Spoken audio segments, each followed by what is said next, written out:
ইসলামী ব্যাংকে যাদের অ্যাকাউন্ট আছে তারা অবশ্যই সেলফিন অ্যাপটি ব্যবহার করে থাকেন এবং সেলফিন অ্যাপটি বিদেশে বসেও কিভাবে ব্যবহার করবেন ওটিপি চেঞ্জ করে এখন আমি আপনাদেরকে সহজে দেখাবো। প্রথমে সেলফিন অ্যাপটি ওপেন করে নেবেন। আমি আমার সেলফিন অ্যাপটি ওপেন করে নিব। সেলফিন অ্যাপ ওপেন করার পরে এখানে 6 ডিজিটের পিন নাম্বারটা বসাতে হবে। আমি আমার পিন নাম্বারটা বসাবো। পিন নাম্বার বসানোর পরে লগ ইনে ক্লিক করে দিব।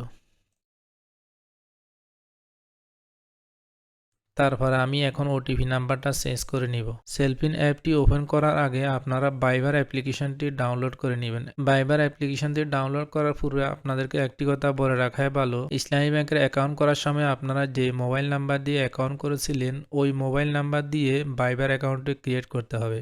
অন্য নাম্বার দিয়ে করলে আপনারা সেলফিনে ওটিপি আনতে পারবেন না। অর্থাৎ যে মোবাইল নাম্বার দিয়ে অ্যাকাউন্ট করছেন ওই মোবাইল নাম্বার দিয়ে ভাইবার অ্যাকাউন্টটা ক্রিয়েট করতে হবে। তারপর এখানে সেলফিনের এই লোগো আইকনে ক্লিক করে দিব। এখান থেকে সেটিংয়ে ক্লিক করে নেবেন। এরপর আমি ওটিপি চেঞ্জ করার জন্য এখান থেকে লাস্টে চেঞ্জ ওটিপি চ্যানেল এখানে ক্লিক করে দিব।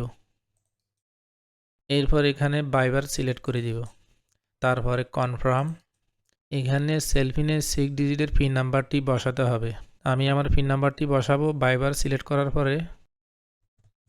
এখন আমি সাবমিটে ক্লিক করার সাথে সাথে আমার যে কোনো ওটিপি আসবে ভাইবারে, অর্থাৎ মোবাইল নাম্বারে আর কোনো ওটিপি আসবে না। আমি এটা করব না, আমি এটা কেটে দিব। আপনারা চাইলে এইভাবে ভাইবার সেটিং করে ওটিপি নিয়ে সেলফিন ব্যবহার করে নিতে পারবেন। আশা করি বুঝতে পেরেছেন কিভাবে আপনারা ওটিপি চেঞ্জ করে নেবেন।